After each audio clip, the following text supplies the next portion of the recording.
नतीजा ये हुआ कि आधी रात को गांधी जी को रेलवे स्टेशन से बाहर फेंक दिया गया, लेकिन गांधी जी ने उस जख्म को सहलाया नहीं, उसे कुरेदा और उनके अंदर एक हथियार उगाया, सिविल नाफरमानी।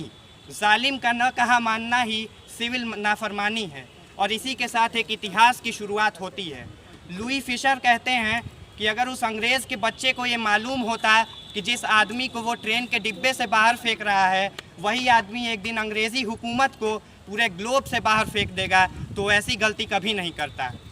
बड़ी अजीब विडंबना है कि गांधी के देश के लोगों ने ही गांधी को सबसे कम पढ़ा व समझा।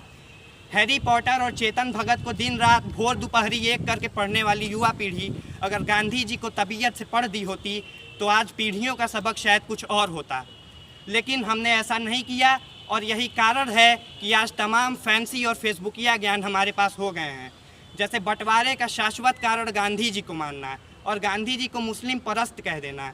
तो मैं ये कह देना चाहता हूँ कि गांधी से बड़ा कोई हिंदू नहीं था, लेकिन गांधी के हे राम से बाकी कौमें डरती नहीं थीं, क्योंकि गांधी भारत में धर्मनिरपेक्षता के प्रतीक थे। आज के समय में अहिंसा को कायरता और कमज़ोरी का प्रतीक समझा जाता है, लेकिन लोग ये भूल जाते हैं कि विश्व की सबसे बड़ी सेना से आप हथियार से लड़ाई नहीं कर सकते। उसके लिए आपको एक ऐसा हथियार चुनना होगा जिसका मुकाबला वो न कर सकें, और वो हथियार है अहिंसा।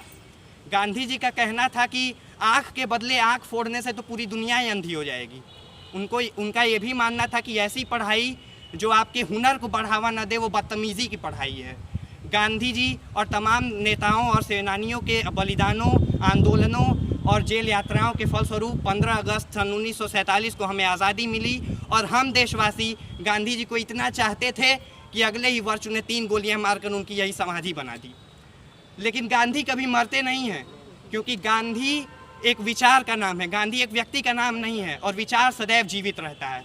अंत में दुष्यंत कुमार जी की चंद पंक्तियों के साथ अपने व्याख्यान का समापन करना चाहूँगा कि खुदा नहीं न सही, खुदा नहीं न सही आदमी का ख्वाब सही, खुदा नहीं न सही आदमी का ख्वाब सही, कोई हसीन नज़ारा तो है नज़र के लिए, वो मुतमईन है कि पत्थर पिघल नहीं सकता, वो मुतमईन है कि पत्थर पिघल नहीं सकता।